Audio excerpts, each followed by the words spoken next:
Lampião, Antônio Silvino e o Cangaço na Paraíba.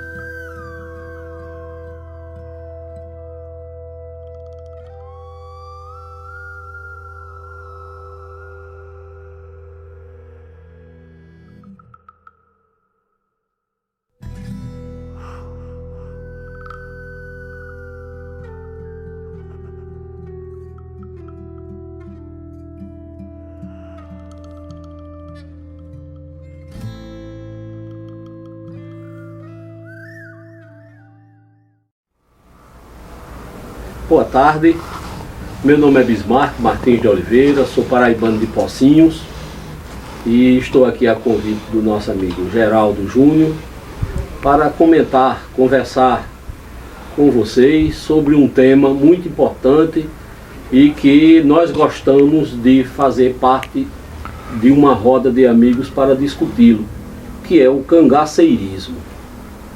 Eu tenho 62 anos e desses 38 são de pesquisa sobre o cangaço. O cangaço está para o Nordeste como o Rio São Francisco está para o Nordeste. Hoje são figuras que se completam.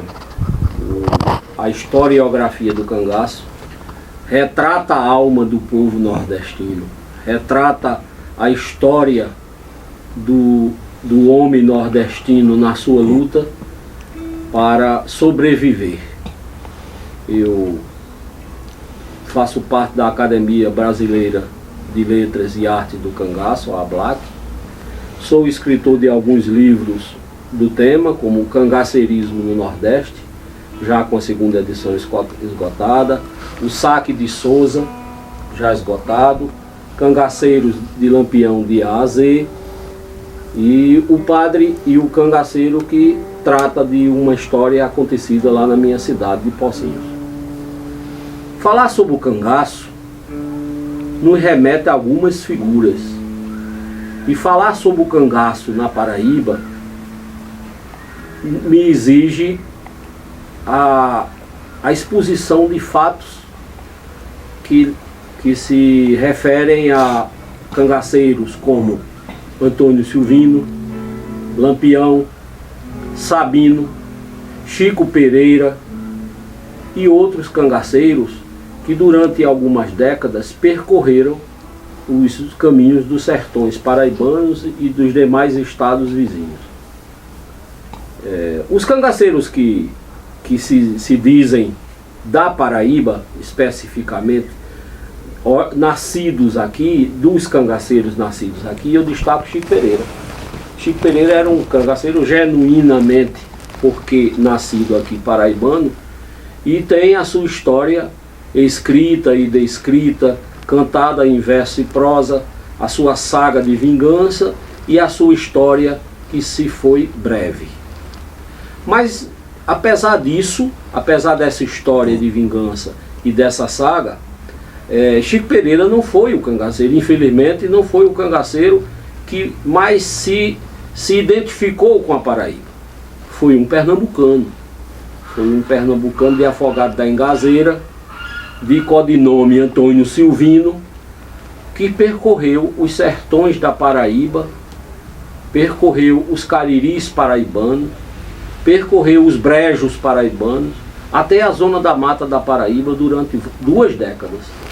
Antônio Silvino realmente foi um cangaceiro que circulou, que deixou marcas, que deixou histórias em quase todo o território paraibano. É claro que vocês vão me perguntar, e Lampião? Lampião foi o grande cangaceiro, porque teve o privilégio de ter surgido, de ter vivido durante já o apogeu do cinema, do jornalismo e do progresso.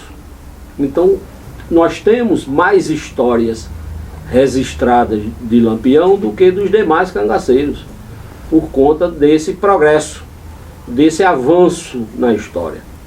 Lampião fez da Paraíba o seu repouso.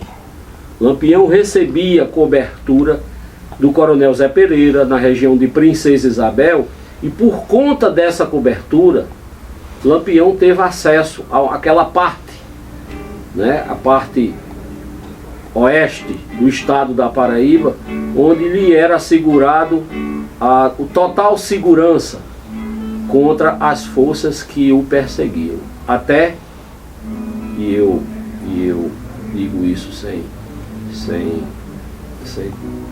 medo, até o dia do saque de Souza. Lampião era senhor absoluto do sertão da Paraíba. As volantes, a polícia paraibana faziam que não viam Lampião. E Lampião praticava pequenos delitos. Se nós analisarmos na história, as práticas criminosas de Lampião até 1924, nós vamos ver que foram pequenos saques, a não ser a travessia dele. E aí ele não era Lampião o chefe de bando, era Lampião integrando um bando de Senhor Pereira. Quando ele saiu do Barro, atravessou a Paraíba, atacou algumas vilas, alguns povoados, algumas fazendas, inclusive Jericó, e atacou as propriedades da família Maia no interior de Catolé do Rocha, em 1922. Ainda não era o líder do bando. Passou a ser logo depois. O fato se deu em fevereiro, e Senhor Pereira deixou o cangaço em agosto e Lampião assumiu o bando em agosto. Então ele foi como um cangaceiro, como um mero cangaceiro, mais um cabra do bando de Senhor Pereira. Isso em 1922. Em 1924 ele não participou pessoalmente do saque a Souza. Ele liberou o seu bando sob o comando dos seus irmãos Levino e Antônio, e principalmente sob o comando de Chico Pereira, para a realização daquele ataque a Souza. Ali é um tema que nós precisamos de muito tempo para falar sobre isso, porque ali está envolvido vingança, questões políticas, questões monetárias especificamente. Ali é a prática verdadeira do cangaço, aquele ataque a Souza. E seriam necessários vários programas, várias tardes para a gente falar e dissecar aquele ataque. Nós temos aqui, participando o confrade, o amigo e o companheiro João Dantas, que tem um trabalho muito bom sobre aquele ataque e sabe o quão ele foi um delineador do bando, das ações do bando de Lampião na Paraíba. Então eu quero me reservar a questão da Paraíba. Então nós podemos dizer assim, o bando de Lampião na Paraíba, ele praticou 4 grandes ações, que seria o ataque a Catolé do Rocha, e aí eu retifico só dizendo que não era o bando, mas Lampião em um bando, o ataque a Souza, especificamente,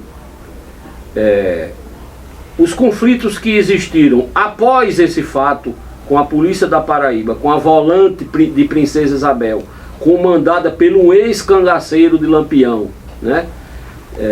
Quelé, que passou a persegui-lo com a ordem de eliminá-lo e de expulsá-lo definitivamente da Paraíba, e o ataque ao Iraúna, que foi o ataque do bando de Lampião. Então o bando de Lampião especificamente teve umas ações limitadas. Claro que teve a travessia quando ele veio para atacar Mossoró, que ele cruzou algumas áreas da Paraíba na ida. Na volta ele voltou pelo Ceará. Bom, mas o cangaço na Paraíba ele foi mais além de Lampião na questão de efetividade de ação com Antônio Silvino, como eu comecei a dizer no início da minha fala. Porque se nós formos catalogar a quantidade de ataques a pequenas vilas, cidades, povoados, propriedades rurais praticadas por Antônio Silvino, ela soma mais de 2.000, João. Ela soma mais de 2.000 apenas no estado da Paraíba.